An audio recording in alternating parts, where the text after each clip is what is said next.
Electrical and Electronics Engineering GATE 2015 Set 2.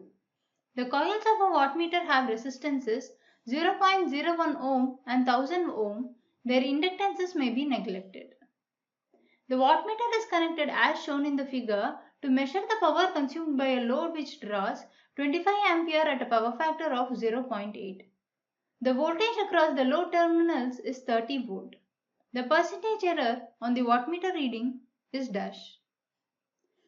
For a detailed lecture on the energy meter concept, please refer the NPTEL video, Lecture 31, Connection of Energy Meter, Wattmeter and Three-Phase Supply, a course in Electrical Measurements and Electronic Instruments by Professor Abhishek Chatterjee, Department of Electrical Engineering, IIT Kharagpur.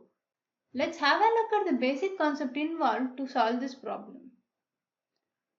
In a measurement, let us say that the measurement has an error of epsilon, and the percentage error of this is given by percentage epsilon. The percentage error is given by, this is also equal to the error value divided by true value into 100. Making use of this formula, we can solve this problem. In this circuit, we have a load to which a wattmeter is connected to measure power. It's given that the wattmeter has internal resistances of 0.1 ohm and 1000 ohm.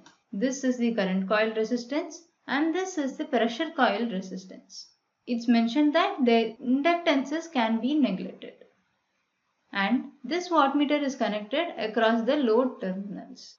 The load is drawing 25 ampere and the power factor of this load is 0.8. The voltage across these two terminals is given as 30 volt, which means that this 30 volt also appears across the pressure coil of this wattmeter. So there is a small current that's seeping into the pressure coil as well. Not all the current that is supplied flows into the load. There is some loss due to this pressure coil. We have to consider that and find out the percentage error in the wattmeter reading.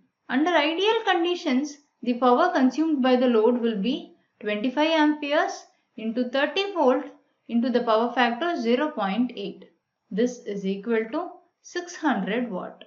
The loss in the power due to the pressure coil is equal to V square divided by R, which is 1000 in this case, because this is the pressure coil power that will not be appearing across the load. So this is the power that is being absorbed by the pressure coil due to its internal resistance. This is equal to 0.9 watt. So the percentage error in this case is equal to 0.9 divided by 600 into 100. This percentage error is equal to 0.15012%. Upon rounding off, the answer is 0.150%. The answer is 0.15%.